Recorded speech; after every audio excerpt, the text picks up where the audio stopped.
ಮನೆಯಲ್ಲಿರುವ ಸಾಮಗ್ರಿಗಳಿಂದನೇ ನಾವು ತಂದೂರಿ ನಾನ್ ರೋಟಿಯನ್ನ ಮಾಡ್ಬೋದ್ರಿ. ಸೂಪರ್ ಆಗಿ ಬರ್ತಾವು. ಅದ್ರ ಜೊತೆ ನಾನು ಕಾಜು ಪನ್ನೀರನ್ನ ಹಾಕಿ ಕಾಜು ಕುರ್ಮಾ ಪಲ್ಯನ ಮಾಡಿದ್ದೀನಿ. ಆಮೇಲೆ ಕಿರ್ಸಾಲಿಯನ್ನ ಯೂಸ್ ಮಾಡಿಕೊಂಡು ಬೇಳೆನಿಟ್ಟು ಪಲ್ಯ ಮಾಡಿದ್ದೆ. Super combination. ಹಾಗಾದ್ರೆ ವಿಡಿಯೋ ಸ್ಟಾರ್ಟ್ ಮಾಡೋಣ ಬರ್ರಿ. ನಾನು ನಿಮ್ಮ ಪ್ರೀತಿಯ Gowri Kumar Swamy. So welcome back to my channel Gowri Shivamath kitchen blogs. ಯಾರೆಲ್ಲ ಹೊಸದಾಗಿ ನನ್ನ ಚಾನಲ್ ಅನ್ನ ನೋಡಾತಿರಲ್ಲ, ಪ್ಲೀಸ್ ನನ್ನ ಚಾನಲ್ ಅನ್ನ ಸಬ್ಸ್ಕ್ರೈಬ್ ಮಾಡಿ ಪೂರ್ತಿ ವಿಡಿಯೋಗಳನ್ನ ನೋಡಿ. ಅದೇ ರೀತಿ ಬೆಲ್ ಐಕಾನ್ ಅನ್ನು ಒತ್ತಿ. ನೀವು ಹಾಗೆ ಒತ್ತಿದಾಗ ನಾನು ಹಾಕುವಂತಹ ಹೊಸ ಹೊಸ ವಿಡಿಯೋಗಳ ನೋಟಿಫಿಕೇಶನ್ ನಿಮಗೆ ಬರ್ತಾವು. ಅದೇ ರೀತಿ ನನ್ನ ಇನ್ಸ್ಟಾಗ್ರಾಮ್ ಪೇಜು ಫೇಸ್ಬುಕ್ ಪೇಜನ್ನು ಫಾಲೋ ಮಾಡ್ರಿ. ಹಾಗಾದ್ರೆ ವಿಡಿಯೋ ಸ್ಟಾರ್ಟ್ ಮಾಡೋಣ ಬರ್ರಿ. ನಾವು ತಂದೂರಿ ನಾನ್ ರೋಟಿಗೆ ತಯಾರಿ ಮಾಡ್ಕೊಳ್ಳೋಣ್ರಿ. ನಾನಿಲ್ಲೇ 2 ಕಪ್ ಹಿಟ್ಟನ್ನು ಹಾಕೊಂಡಿನಿ. ಅದಕ್ಕೆ 2 ಸ್ಪೂನ್ನಷ್ಟು ಮೊಸರನ್ನ ಹಾಕೊಳಕತ್ತೀನಿ. ಆಮೇಲೆ ಸ್ವಲ್ಪ ಎಣ್ಣೆನ ಹಾಕೋತೀನಿ. ಆಮೇಲೆ ಸ್ವಲ್ಪ ರುಚಿಗೆ ತಕ್ಕಷ್ಟು ಉಪ್ಪನ್ನು ಹಾಕೋತೀನಿ. ನಾನು ಇದಕ್ಕೆ ಯಾವುದೇ ರೀತಿಯ ಸೋಡಾ ಪುಡಿಯೋದನ್ನ ಹಾಕಾಕತ್ತಿಲ್ರಿ. ಆಮೇಲೆ ನಾನಿಲ್ಲೇ ಹೋಳಿಗೆ ಹಿಟ್ಟನ್ನು ಯೂಸ್ ಮಾಡಾಕತ್ತೀನಿ. ನಮ್ಮ ಸೈಡ್ ಇದು ಈ ಥರ ಹೋಳಿಗೆ ಹಿಟ್ಟಂತ ಸಿಗುತ್ತಾ. ಸೊ ಅದರಿಂದನೇ ನಾನು ತಂದೂರಿ ನಾನ್ ರೋಟಿಯನ್ನು ಮಾಡತ್ತೀನಿ. ಸ್ವಲ್ಪನೇ ನೀರನ್ನು ಈ ರೀತಿ ಹಾಕೋತಾ ಹಿಟ್ಟನ್ನು ನಾದಬೇಕು. ನೋಡ್ರಿ ಇದೇ ಥರ ಹಿಟ್ಟು 1 ತಾಸು ಚಲೋತ್ನಾಗಿ ನೆನೆದಾಗ ಚಂದಾಗ ಬರ್ತಾವ್ರಿ ತಂದೂರಿ ನಾನ್ ರೋಟಿ. ಸೊ ಇವಾಗ ಹಿಟ್ಟನ್ನು ನಾದಿದ್ದಾಯ್ತು. ಸೊ ನೆನೆಯಕ್ಕೆ ಇಟ್ಬಿಡೋನು. 1 ಅವರ್ ಚಲೋತ್ನಾಗದು ನೆನಿಬೇಕು. ನಂತರ ನಾನಿಲ್ಲೇ ಲಟ್ಸೋದಕ್ಕೆ ರೆಡಿ ಮಾಡಾಕತ್ತೀನಿ ರೀ. ನೀವು ಚಪಾತಿ ಉಳ್ಳಿ ಅಷ್ಟು ತೊಗೊಂಡು ಈ ಥರ ಹಿಟ್ಟನ್ನು ಹಚ್ಕೊಂಡು ಸ್ವಲ್ಪನೇ ಕೊತ್ತಂಬರಿ, ಆಮೇಲೆ ನಾನಿಲ್ಲೇ ಬಿಳಿ ಎಳ್ಳುಗಳನ್ನು ಹಾಕೊಳಕತ್ತೀನಿ. ಹಾಕೊಂಡು ಲಟ್ಟಿಸ್ತಿರಲ್ಲ, ಅದಕ್ಕೆ ಏನೈತಲ್ಲ ಸ್ವಲ್ಪನೇ ಹಿಟ್ಟನ್ನು ಹಚ್ಕೋತಾ ಈ ಥರ ನಾವು ಲಟ್ಟಿಸ್ಬೇಕು. ಸ್ವಲ್ಪನೇ ಹತ್ಕೋತಿರ್ತೈತ್ರಿ. ಸ್ವಲ್ಪ ಹಿಟ್ಟನ್ನು ಅದಕ್ಕೆ ನೀವು ಹಚ್ಕೊಂಡು ನಾದಿದ್ರೆ ಏನೂ ಆಗೋದಿಲ್ಲ, ಚಲೋತ್ನಾಗ ಬರ್ತಾವು. ನೋಡ್ರಿ ಈ ಥರ. ನಂತರ ನಾನಿಲ್ಲೇ ಒಂದು ತವಾ ಇಟ್ಕೊಂಡೀನಿ. ಅದಕ್ಕೆ ಹಾಕೊಂಡ್ಬಿಡೋನು. ಹಾಕೊಳ್ಳೋಕ್ಕಿಂತ ಮೊದಲ ಈಗೇನು ಕೆಳಗಿನ ಸೈಡ್ ಐತಲ್ರಿ, ಸ್ವಲ್ಪ ನೀರನ್ನು ಹಚ್ಕೊಳ್ಳು ನಾವು. ನೋಡ್ರಿ ಈ ಕಡೆ ಸೈಡ್ ನಾನು ನೀರು ಇಟ್ಕೊಂಡೀನಿ. ಅದನ್ನು ಕೈಲಿತ್ತ ಈ ಥರ ಅದ್ದಿ ಈ ಥರ ಹಚ್ಕೋತೀನಿ ನಾನು.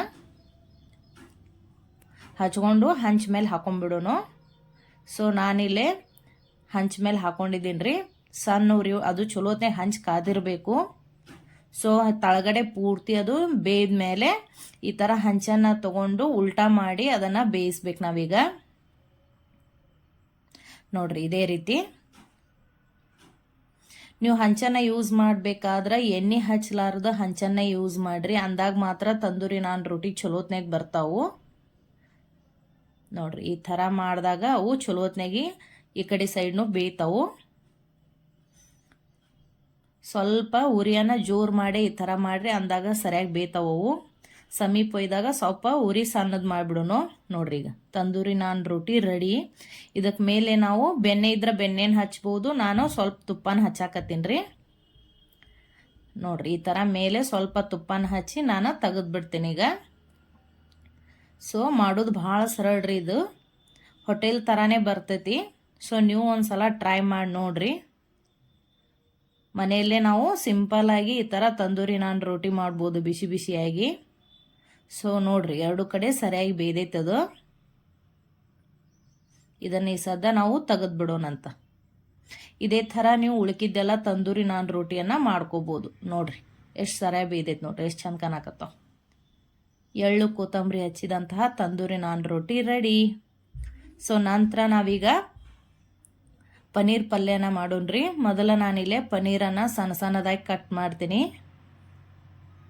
ನೋಡ್ರಿ ಮಕ್ಕಳಿಗೆ ಪನ್ನೀರ್ ಭಾಳ ಇಷ್ಟ ರೀ. ನೀವು ಪನ್ನೀರಿಂದ ಯಾವುದೇ ರೆಸಿಪಿಯನ್ನು ಮಾಡಿರಿ ಭಾಳ ಇಷ್ಟಪಟ್ಟು ತಿಂತಾರ.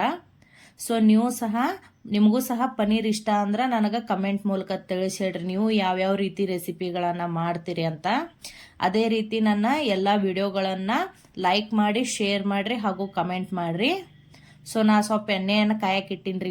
ಅಲ್ಲೇ ಒಂದು ಸ್ವಲ್ಪ ಶೇಂಗಾನ ಹಾಕೋತೀನಿ. ಆಮೇಲೆ ಬೆಳ್ಳುಳ್ಳಿಯನ್ನು ಹಾಕೊಳಕತ್ತೀನಿ. ಕಟ್ ಮಾಡಿದಂತಹ ದಪ್ಪಗಿರುವಂತಹ ಈರುಳ್ಳಿಯನ್ನು ಹಾಕೊಳಕತ್ತೀನಿ. ಆಮೇಲೆ ಒಣ ಮೆಣಸಿನ್ಕಾಯನ್ನು ಹಾಕೊಳಕತ್ತೀನಿ ರೀ. ಆಮೇಲೆ ಟೊಮೆಟೊನ ಹಾಕೊಳಕತ್ತೀನಿ.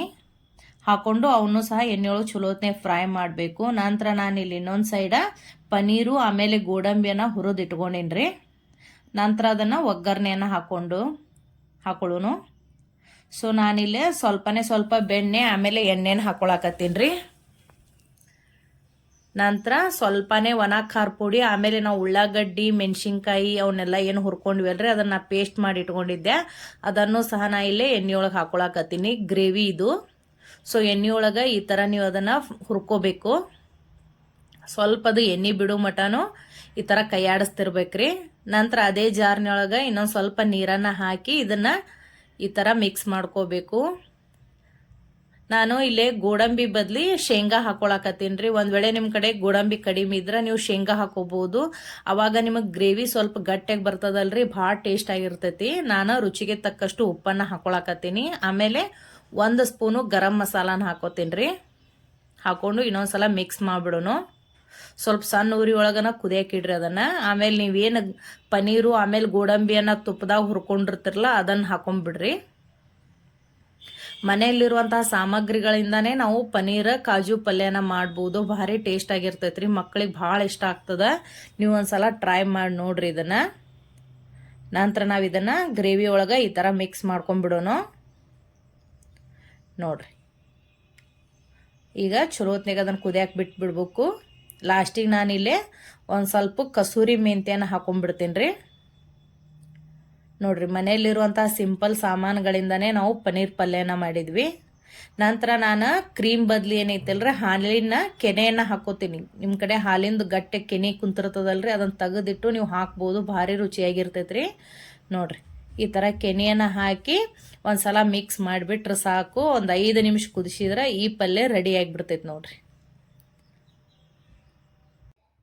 ಸಾಮಾನ್ಯವಾಗಿ ನಾವು ಕಿರ್ಸಾಲಿ ಪಲ್ಯನ ಬರೀ ಬೆಳ್ಳುಳ್ಳಿ ಹಾಕಿ ಒಗ್ಗರಣೆ ಹಾಕ್ತೀವ್ರಿ. ಬಟ್ ನಾನಿವತ್ತು ತೊಗರಿ ಬೇಳೆ ಒಳಗೆ ಇಟ್ಟು ಮಾಡಿದ್ದೀನಿ ರೀ, ಸೂಪರ್ ಆಗಿತ್ತು. ಆಮೇಲೆ ಈ ತಂದೂರಿ ನಾನ್ ರೊಟ್ಟಿ ಜೊತೆ ಕಾಜು ಕುರ್ಮಾ ಪಲ್ಯ ಜೊತೆ ಇದು ಸೂಪರ್ ಕಾಂಬಿನೇಷನ್ ನೋಡ್ರಿ.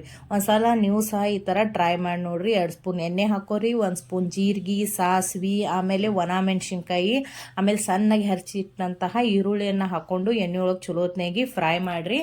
ನಂತರ 1 ಸ್ಪೂನು ಶುಂಠಿ ಬೆಳ್ಳುಳ್ಳಿ ಪೇಸ್ಟನ್ನು ಹಾಕೊಳಕತ್ತೀನಿ. ನಾನಿಲ್ಲಿ ಕಿರ್ಸಾಲಿಯನ್ನು ಚಲೋತ್ನಾಗಿ ತೊಳೆದು ಇಟ್ಕೊಂಡಿನ್ರಿ.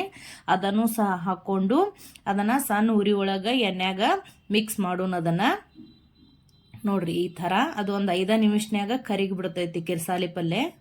ಸೊ ಈ ಥರ ಸಣ್ಣ ಉರಿ ಒಳಗನ ಮಿಕ್ಸ್ ಮಾಡ್ಕೊಂಡ್ಬಿಡೋನು. ನಂತರ ನಾನಿಲ್ಲಿ ಒಂದು ಸ್ವಲ್ಪ ಟೊಮೆಟೊನ ಹಾಕೊಳಕತ್ತೀನಿ ರೀ. ಅದನ್ನು ಸಹ ಎಣ್ಣೆ ಒಳಗೆ ಈ ಥರ ಮಿಕ್ಸ್ ಮಾಡ್ಕೊಂಡ್ಬಿಡೋನು. ನಂತರ 1 ಸ್ಪೂನು ಉತ್ತರ ಕರ್ನಾಟಕದ ಮಸಾಲೆ ಖಾರನ ಹಾಕೊಳಕತ್ತೀನಿ ನಾನು. ಆಮೇಲೆ ನಾನಿಲ್ಲಿ ಕುದಿಸಿಟ್ಕೊಂಡಿದ್ದಂತಹ ತೊಗರಿ ಬೇಳೆಯನ್ನು ಹಾಕೊಳಕತ್ತೀನಿ. ನಾನಿಲ್ಲಿ ಒಂದು 3 ಸ್ಪೂನ್ನಷ್ಟು ತೊಗರಿ ಬೇಳೆಯನ್ನು ಕುದಿಸಿಟ್ಕೊಂಡಿದ್ದೆ, ಅದನ್ನು ಮಿಕ್ಸ್ ಮಾಡ್ಕೊಂಡಿದ್ದೀನಿ ರೀ. ನೋಡ್ರಿ ಈ ಥರ ಮಿಕ್ಸ್ ಮಾಡ್ಕೊಂಡ್ಬಿಡೋನು. ನಂತರ ಸ್ವಲ್ಪನೇ ನೀರು ಹಾಕೋತಾ ಹೋಗಬೇಕು. ನೋಡ್ರಿ ಸ್ವಲ್ಪ ಅದನ್ನು ನೀರು ಹಾಕಿ ಈ ಥರ ಮಿಕ್ಸ್ ಮಾಡಿಬಿಡೋನು. ಒಂದು 5 ನಿಮಿಷ ಕುದಿಬೇಕ್ರಿ ಅದು. ಸೊ ಅದಕ್ಕೆ ನಾನಿಲ್ಲಿ ಅರಿಶಿನ ಪುಡಿಯನ್ನು ಹಾಕೊಳಕತ್ತೀನಿ. ಆಮೇಲೆ 1 ಸ್ಪೂನು ಗರಂ ಮಸಾಲಾನ ಹಾಕೊಳಕತ್ತೀನಿ. ಆಮೇಲೆ ಇನ್ನೊಂದ್ಸಲ ಮಿಕ್ಸ್ ಮಾಡ್ಕೊಂಡ್ಬಿಡೋಣ್ರಿ. ನಂತರ ಸ್ವಲ್ಪ ಹುಣಸೆ ಹಣ್ಣನ್ನು ಹಾಕೊಂಡಿನಿ ನಾನು. ಆಮೇಲೆ ರುಚಿಗೆ ತಕ್ಕಷ್ಟು ಉಪ್ಪನ್ನು ಹಾಕೊಂಡ್ರೆ ಈ ಪಲ್ಯ ರೆಡಿ ನೋಡ್ರಿ. ನಂತರ ಲಾಸ್ಟಿಗೆ ಒಂದು ಸ್ವಲ್ಪ ಕೊತ್ತಂಬರಿಯನ್ನು ಹಾಕೊಂಡ್ಬಿಡೋನು. ಸೊ ಇವಾಗ ಕಿರ್ಸಾಲಿ ಬ್ಯಾಳಿ ಪಲ್ಯ ರೆಡಿ. ಇದು ಸೂಪರ್ ಕಾಂಬಿನೇಷನ್ ಆಗಿತ್ತು ರೀ ಅದ್ರ ಜೊತೆ. ನಿಮಗೆ ನನ್ನ ರೆಸಿಪಿಗಳು ಇಷ್ಟ ಆದ್ರೆ ನನ್ನ ಚಾನಲನ್ನು ಸಬ್ಸ್ಕ್ರೈಬ್ ಮಾಡಿರಿ.